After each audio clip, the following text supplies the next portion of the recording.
Hey guys, this is JT Perales just checking in.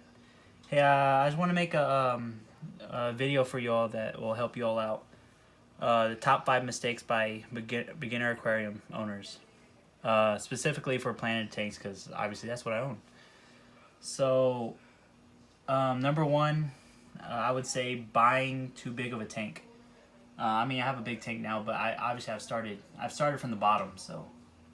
I would say definitely don't start with a big tank like even this one, just a 45. It's not really, I'd say, a big tank, but yeah, so don't start with a big tank because you have to fill all this space in. Like, even I have trouble filling this space in. Like, I still don't feel comfortable with the space I had that's not filled in.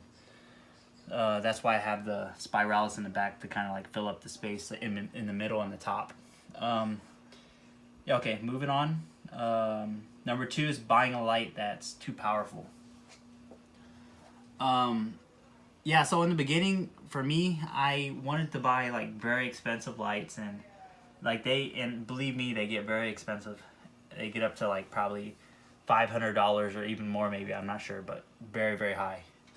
And so there's lots of other like choices out there for the beginner to start with that works just fine with actually a lot of plants that I have in here, probably 90% of them, that I can have like a smaller and easy light to deal with that you could buy that doesn't put you too much in a hole in the beginning. Like even these what's that, the ferns in the back and all that, they easily can grow with this like very low light. Like I have it on low right now, and it can grow them just fine.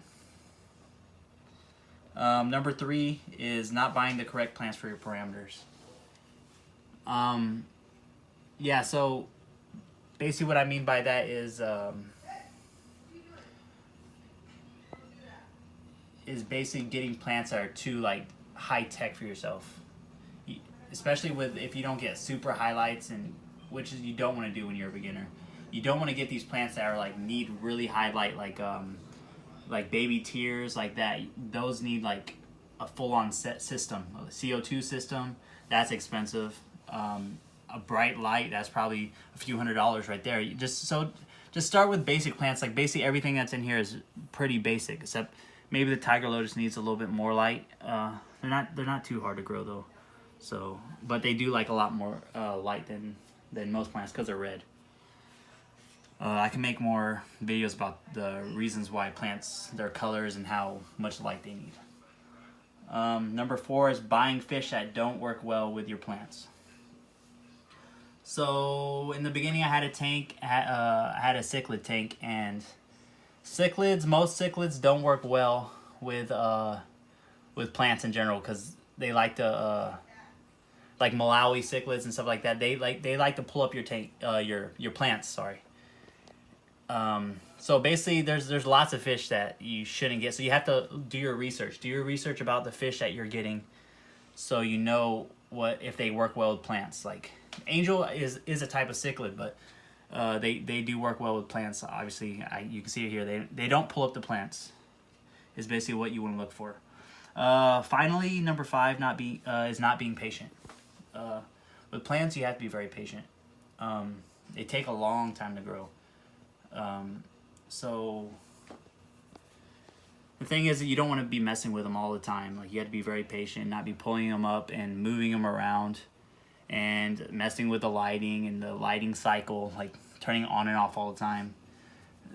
Definitely those are mistakes I've made, but those are things you don't want to do in the beginning, especially.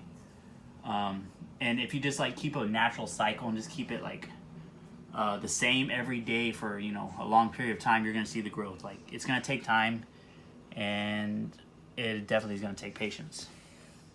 So yeah, so I just want to make that video. If you like my content, just like and subscribe, please, and I'll catch y'all later.